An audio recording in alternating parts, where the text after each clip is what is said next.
Di Afrika Barat, politik dan keamanan seringkali berjalan beriringan.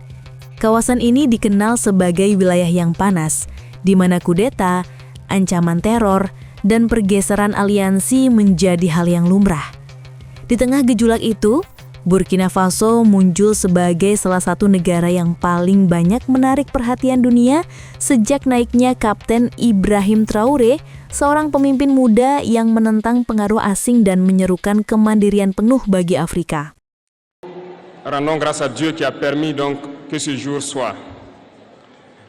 Nous lui disons merci pour tout ce qu'il a pu faire pour nous jusqu'aujourd'hui et tout ce qu'il fera pour les peuples de l'AES. Namun, seiring meningkatnya pengaruh Traoré, tuduhan demi tuduhan mulai bermunculan. Salah satunya yang cukup ramai dibicarakan adalah dugaan bahwa Pantai Gading, negara tetangga di selatan, terlibat dalam mendukung kelompok atau pihak yang berusaha mengguncang stabilitas Burkina Faso. Tuduhan ini menimbulkan pertanyaan besar, apakah benar ada tangan-tangan dari luar yang ikut bermain di balik ancaman yang dihadapi pemerintahan Traoré, atau semua ini hanyalah bagian dari narasi politik yang berkembang di kawasan? Burkina Faso di bawah kepemimpinan Ibrahim Traoré tengah berada di persimpangan antara harapan dan ancaman. Setelah merebut kekuasaan dari Letkol Paul Henri Damiba pada tahun 2022, Traoré tampil sebagai sosok yang karismatik dan berbeda. Ia dikenal tegas, religius, dan berani menantang tatanan lama yang dianggap masih dikuasai oleh kepentingan kolonial. Retorikanya tentang kedaulatan dan kebangkitan Afrika mendapat sambutan luas, terutama di kalangan rakyat muda yang haus akan perubahan. Namun langkah besar yang diambilnya juga membuka banyak front perlawanan. Di sisi keamanan, Burkina Faso masih terus diguncang oleh serangan dari kelompok militan.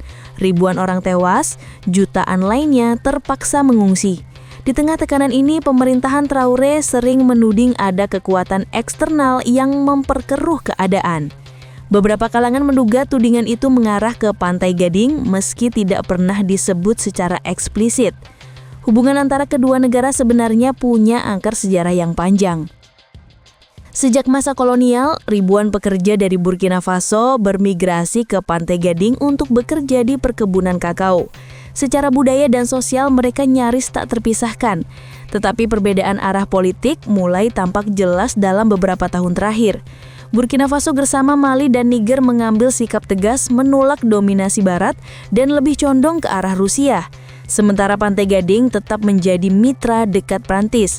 Perbedaan pandangan inilah yang perlahan menumbuhkan jarak dan ketegangan halus antara dua negara yang dulunya sangat dekat. Beberapa laporan menyebutkan bahwa pemerintah Burkina Faso telah menggagalkan percobaan kudeta dan menangkap sejumlah orang yang diduga memiliki hubungan dengan pihak di luar negeri. Dari situ muncul dugaan bahwa Pantai Gading menjadi tempat persembunyian bagi orang-orang yang menentang pemerintahan Traoré. Namun hingga kini belum ada bukti publik yang bisa memastikan tuduhan itu. Pemerintah Pantai Gading sendiri dengan tegas menolak semua tudingan dan menegaskan bahwa mereka berkomitmen menjaga stabilitas kawasan, bukan memperkeruhnya. Meskipun begitu, di tengah ketegangan politik, isu semacam ini mudah sekali tumbuh. Narasi musuh di luar perbatasan sering dipakai oleh banyak pemerintahan di kawasan Sahel untuk menggalang dukungan rakyat dan membangun semangat nasionalisme. Sementara itu, di sisi lain, negara-negara yang dituduh terlibat justru berusaha menunjukkan bahwa mereka menjadi korban dari tuduhan politis yang tidak berdasar. Dalam situasi seperti ini, batas antara fakta dan propaganda menjadi sangat tipis. Untuk memahami lebih jauh, perlu melihat peta keamanan kawasan secara keseluruhan. Sejak tahun 2015, wilayah Sahel termasuk Mali, Niger, dan Burkina Faso telah menjadi pusat aktivitas kelompok bersenjata. Kelompok-kelompok ini tidak mengenal batas negara. Mereka berpindah dengan mudah melintasi perbatasan, membawa senjata, logistik, dan ideologi yang sama. Maka wajar bila serangan yang terjadi di satu negara sering berhubungan dengan aktivitas di negara tetangga. Namun itu tidak selalu berarti ada dukungan dari pemerintah.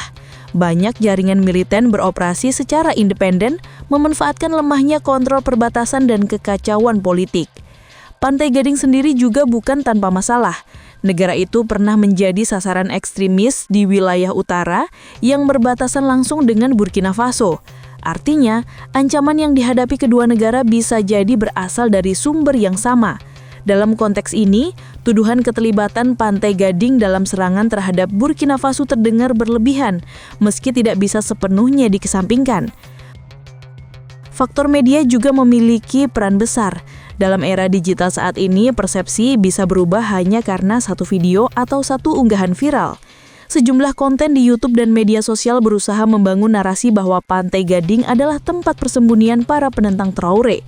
Di sisi lain, media yang lebih dekat dengan Barat justru menggambarkan Traoré sebagai pemimpin militer yang mencari kambing hitam atas kegagalannya menumpas terorisme.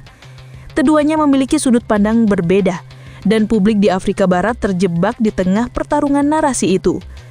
Perubahan geopolitik di kawasan juga turut memperkeruh keadaan. Setelah Burkina Faso, Mali, dan Niger membentuk aliansi negara-negara Sahel, blok baru ini secara terbuka memutus kerjasama militer dengan Prancis dan mulai membuka pintu bagi Rusia. Langkah ini mengejutkan banyak pihak, terutama negara-negara yang masih pro-barat seperti Pantai Gading, Ghana, dan Senegal.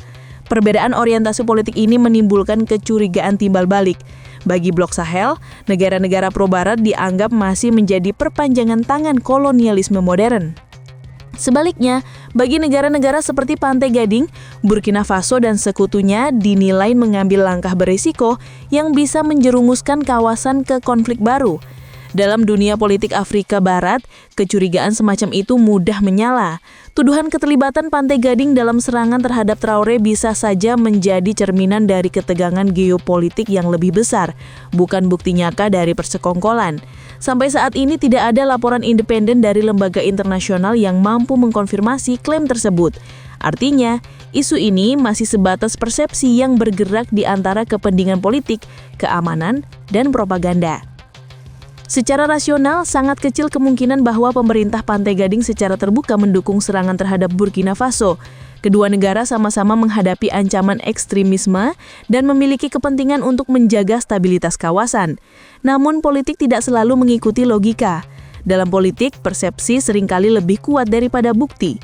Tuduhan dan kecurigaan bisa menjadi alat yang efektif untuk memperkuat posisi di dalam negeri atau membenarkan kebijakan tertentu. Pada akhirnya, kebenaran tentang siapa yang benar-benar berada di balik serangan terhadap Burkina Faso mungkin tidak akan pernah terungkap sepenuhnya. Tapi yang jelas, baik Burkina Faso maupun Pantai Gading kini berada di persimpangan penting.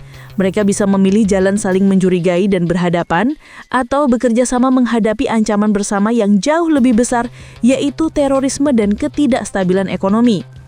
Afrika Barat sedang menulis babak baru dalam sejarahnya. Negara-negara muda dengan pemimpin berjiwa revolusioner berusaha membebaskan diri dari pengaruh asing, sementara kekuatan lama berjuang mempertahankan posisinya. Dalam pusaran itu, tuduhan dan konflik mudah meletup. Namun masa depan kawasan ini tidak ditentukan oleh siapa yang paling keras menuduh, melainkan siapa yang paling mampu membangun kepercayaan dan kerjasama yang sejati. Jika Burkina Faso dan Pantai Gading bisa menyingkirkan kecurigaan dan memilih dialog, mungkin Afrika Barat akan memiliki peluang baru untuk keluar dari bayang-bayang kekacauan. Tapi jika saling tuduh terus dipelihara, maka wilayah ini akan tetap terjebak dalam lingkaran konflik yang tak berujung. Dan di tengah semua itu, rakyatlah yang selalu menjadi korban dari perang yang sebenarnya mereka tak mulai.